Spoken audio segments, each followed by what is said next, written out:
আজ আমরা তৈরি করব চিংড়ি ডাঁটা কুমড়োর তরকারি।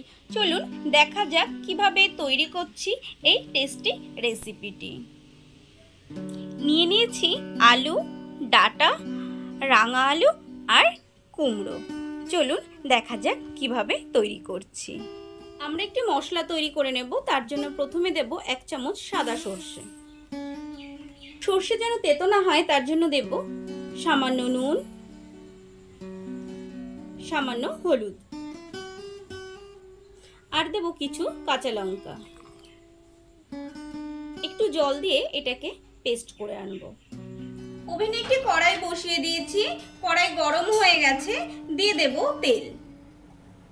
এখানে আমি সরষের তেল দিলাম।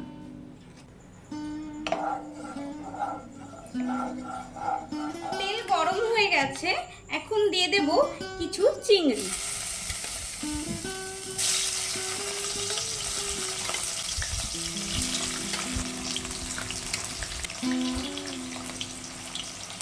দেব হলুদ গুঁড়ো, নুন,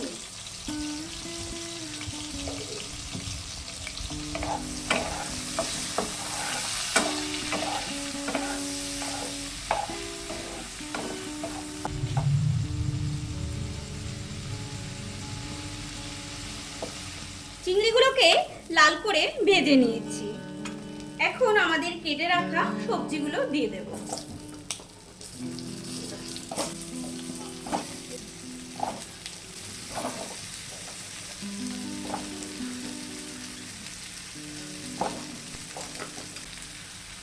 দিয়ে দেব স্বাদ মতো নুন, হলুদ গুঁড়ো,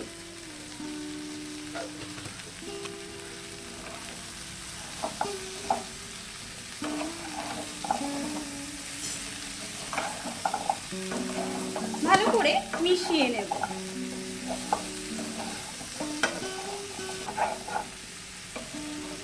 এই সবজিগুলো কিন্তু খুব ভালোভাবে কষে নিতে হবে।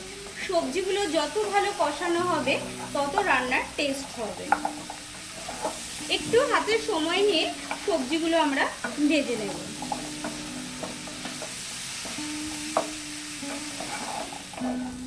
6-7 মিনিট ধরে ভালো করে সবজিটা কষে নিয়েছি।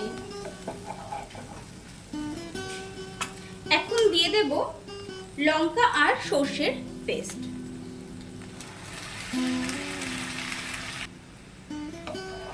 ভালো করে মিশিয়ে নেব।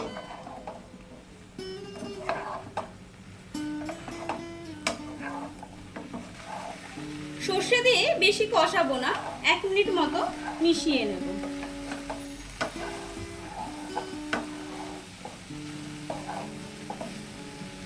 দিয়ে দেব উষ্ণ জল। যেহেতু সর্ষে দেওয়া আছে, উষ্ণ জল দিলে তেতো হওয়ার সম্ভাবনা থাকে না।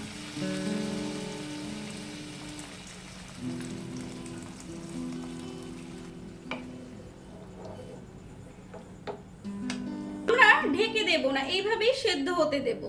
ঢেকে দিলে টেস্টটা অত ভালো আসবে না।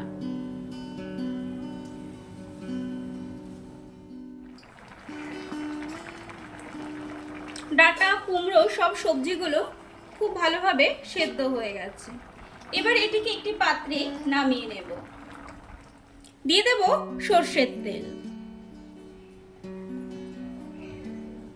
তেল গরম হয়ে গেছে। দিয়ে দেব 5 ফোড়ন।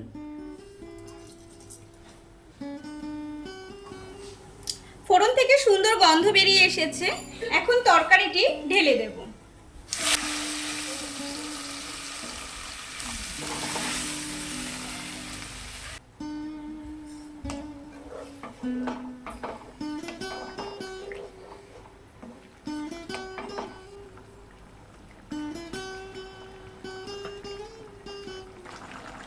এখন দিয়ে দেব সামান্য চিনি।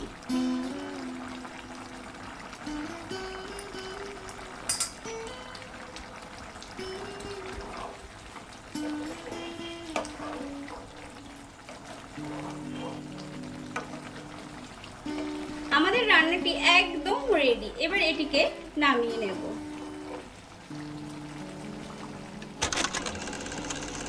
আমাদের ডাঁটা কুমড়োর তরকারি একদম রেডি খাওয়ার জন্য। আপনারাও বাড়িতেই তৈরি করুন খান। আর আমার রেসিপিটি কেমন লাগলো কমেন্টস করে জানাতে ভুলবেন না। ভালো লাগলে লাইক করবেন। এরকম রেসিপি দেখতে হলে চ্যানেলটিকে অবশ্যই সাবস্ক্রাইব করবেন। Thank you.